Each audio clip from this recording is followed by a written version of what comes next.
Good Girls Revolt. It is based on the true story of the fight for equal rights in the workplace, led by a group of young female researchers working at Newsweek. And one of the women at the forefront of that fight is well known to everyone here who lives in the DMV. We're talking about D.C. Congresswoman Eleanor Holmes Norton, who has represented the nation's capital, since 1991. But back in 1969, Holmes Norton was working for the American Civil Liberties Union, and she represented 60 women who filed a claim with the Equal Employment Opportunity Commission.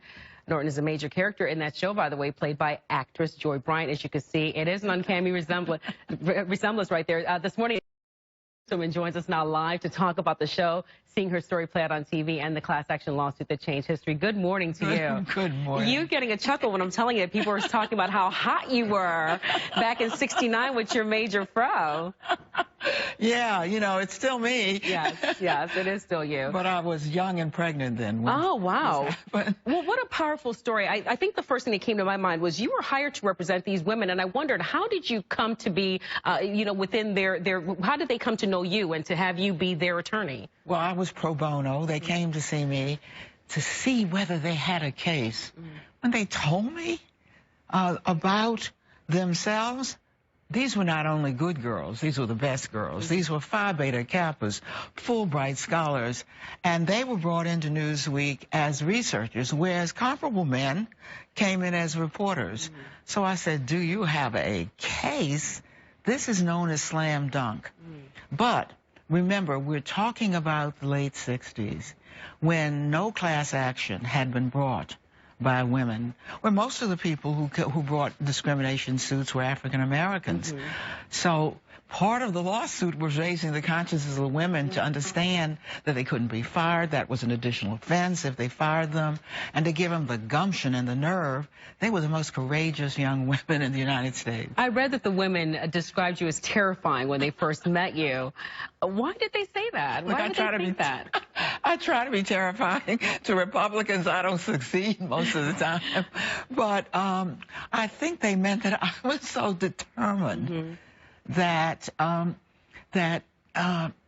Newsweek was the villain here. Newsweek, this major news publication. Yes, and it had a woman publisher, the publisher of the Washington Post, Katharine Graham. Right. And I insisted at the first negotiation that Ms. Graham be there. I just wanted her to know and to see who I was talking about. And it's interesting to know that we became good friends after that. But I would imagine the mood back then. Here you are, this young attorney, so full of, I dare say, bravado. You're an African-American. You're representing these white women in Newsweek. I would imagine that just the optics alone was something to behold, let alone the history-making that came from this class action lawsuit. Well, and I must say it unnerved the Newsweek editors when I walked in. I think what unnerved them was not only was I a woman and an African-American, no, I was fully blown pregnant. And they didn't know quite what to do. You offer the person a seat. So they ended up offering me a seat, and they sat on a couch. Well, the seat I sat on was higher than the couch. So I was looking down on them. Wow. Well, everything happened to fall in line. Joy Bryant, as we showed her picture earlier, portrays you. What do you think of her portrayal? Is it accurate? Is the whole series, as far as you can tell, is it accurate? Well, Joy Bryant is magnificent. She came to see me twice before she began to play the role as an actor. It is accurate, except that remember, this is not a documentary, so there is some fiction in it.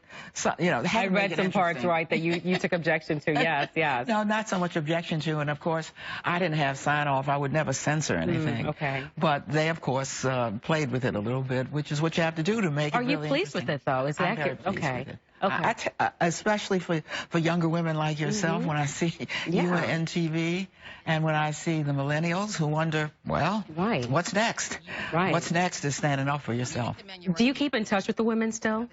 I know they've gone on to incredible careers. I mean, as you mentioned, these were not just run-of-the-mill women. You're talking about Fulbright scholars, Phi Beta Kappas. Have you kept up with them? Have they kept up with you? I know they have. With some of them, Lynn Povich, who wrote the book, is the granddaughter of Shirley Povich, the famed sports writer for the Washington Post. And it's her book, really, that produced this film. This is what made the filmmakers want to do it.